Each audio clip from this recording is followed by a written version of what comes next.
কেমন আছো বন্ধুরা? আশা করি ভালো আছো আর আমিও অনেক অনেক ভালো আছি। আজকে অনেক ভোরবেলা ঘুম ভেঙে গিয়েছে, তাও আবার খারাপ স্বপ্ন থেকে। তাই মনটা একটু খারাপ খারাপ লাগছিল বলে রাস্তার ওপর উঠেছিলাম। উঠে দেখছি ওয়েদারটা খুবই ভালো আর গুড়ি গুড়ি বৃষ্টি পড়ছে। আর আমি দাঁড়িয়ে দাঁড়িয়ে ভিজছিলাম, কারণ মনটাও ভালো নেই, খুবই একটা খারাপ স্বপ্ন দেখেছি। একা একা বসবো বলে এই সাইডটাতে চলে এসেছিলাম, বাড়ির কাউকে কিছু না বলে। কারণ স্বপ্নটা দেখার পরে আমার মনটা খুবই খারাপ হয়ে গিয়েছিল, তো তার জন্য এদিকে এসে দেখছি জোয়ার পুরো ফুল ভর্তি হয়ে গিয়েছে।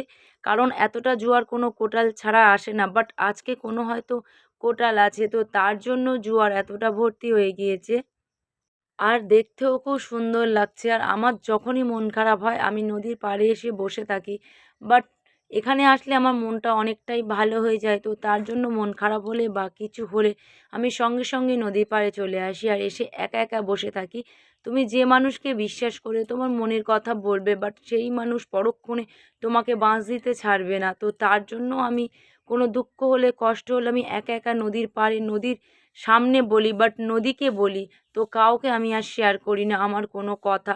বাট বাড়ি এসে দেখছি এদিকে আমার ঘর ভাঙা স্টার্ট হয়ে গেছে। আমার তো দেখে আরও কষ্ট হচ্ছে। স্বপ্ন দেখে তো কষ্ট পেয়েছি, বাট বাড়িতে এসে আরও কষ্ট হচ্ছে। কারণ এই বাড়িতে আমি আজ কত বছর ছিলাম। এখন আবার এটাকে পুরো ভেঙে দিয়ে ভাই নতুন করে ভাইয়ের ঘর করবে। তো তার জন্য আমি আর কিছু বলিনি, বাট দাঁড়িয়ে দাঁড়িয়ে আমার চোখ থেকে পুরো জল এসে গেছে। যে আজকেই খারাপ স্বপ্ন দেখলাম, ওইখানে গিয়ে বসেছিলাম, বাট বাড়িতে এসেও দেখছি আমার ঘরটা পুরো তন্ন তন্ন করে পুরো ভেঙে ছারখার করে দিয়েছে। তো আমার মনটা আরও দেখে খুব খারাপ হয়ে গিয়ে তো আমি চুপচাপ মেরে দাঁড়িয়ে গেলাম। ভাই এই সাইডটাতে ভাঙছে, একটা বাথরুম করবে, একটা বসার ঘর করবে। কারণ ওই ঘরটা যেটা হয়েছে ওটার সেটে এটা করবে, তো তার জন্য আমি এখন ওই ঘরটাতে আছি। বাট এটা যখন কমপ্লিট হয়ে যাবে আর পাশে ভাই আগে যেই টালির ঘরটাতে থাকতো সেটাতেই আমি চলে যাব। তো ভাই বলছে যে পুরোপুরিভাবে কমপ্লিট করে তারপরে আমি ঘরেতে চাপবো, তার আগে না। তো তার জন্য আমি এখন আপাতত ওখানে আছি। আর কি বলবো, এত কষ্ট হচ্ছে ধারণার বাইরে। তো দেখো আমার ঘরটা পুরোপুরি ভেঙে কি অবস্থা করেছে। আমি দাঁড়িয়েছিলাম, মেয়ে আমাকে ডাকছে, মা এই সাইডটাতে চলে এসো, ওখানে দাঁড়িয়ে আছো কেন? আমি দেখ না, এটা দেখে আমার কি মন খারাপ হচ্ছে।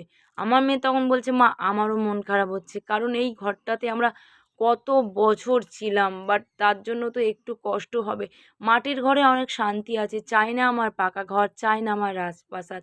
বাট মাটির ঘরটা আমার কাছে বেটার ছিল। অনেক বছর ছিলাম, বাট এটাকে নিজের মতো করে গুছিয়েছিলাম। কিন্তু কি করব, কিছু করার নেই।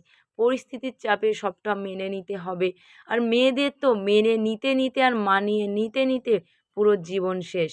বাট মেয়ের প্রোগ্রাম রয়েছে, তো তার জন্য ড্রেস বার করেছি, শাড়ি, লেগিংস আর ব্লাউজ। কারণ আজ সন্ধ্যাবেলাতে মেয়ের প্রোগ্রাম আছে, তো তার জন্য মেয়েকে রেডি করতে হবে। ওকে ডাকছি, ও তো ঘুরে ঘুরে বেড়াচ্ছে। বারবার করে বলছি দেরি হয়ে যাচ্ছে, কারণ আমার মন মেজাজ ভালো নেই। বাট তার উপরে শরীরটাও একটু খারাপ, গলাও ধরে রয়েছে। বাট কেন আমার শরীর খারাপটা সারছে না বলতে পারছি না। বাস আর কদিন ভোর আমার খুবই শরীর খারাপ। আর এদিকে দেখো একে পুরোপুরিভাবে সাজিয়ে কমপ্লিট করে দিয়েছি। একে কেমন লাগছে অবশ্যই কমেন্টে জানিও কিন্তু। আর দেখো এদিকে আমার মন খারাপ আর ওর মনে কত যেন রং লেগেছে। আপন মনে নেচে যাচ্ছে, ইচ্ছাদি মতো নেচে যাচ্ছে। বারবার বলছি যে দাঁড়া একটু, কাপড় চাপড়গুলো খুলে যাবে। ও বলছে না ঠিক আছে, আমি নেচেই যাবো। দেখো কি করছে। তো ওকে কেমন লাগছে আমার পুচকুকে অবশ্যই কিন্তু জানাতে ভুলো না। দেরি হয়ে যাচ্ছে, চলো বেরিয়ে যাই। কারণ এরপরে আরও দেরি করে গেলে স্যার বকাবকি করবে। যেহেতু স্যার চলে এসছে আর এদিকে আমাকে বারবার কল করছে। আমার একটু মন মেজাজ ভালো ছিল না বলে, তো তার জন্য একটু লেট করে বেরিয়েছি। বাট সাজাতেও অনেকটা দেরি হয়ে গিয়েছে, তো তার জন্য একটু হুড়োতাড়া করেই যাচ্ছি। ওখানে সবাই চলে এসছে, বাট আমি মনে হয় লাস্ট।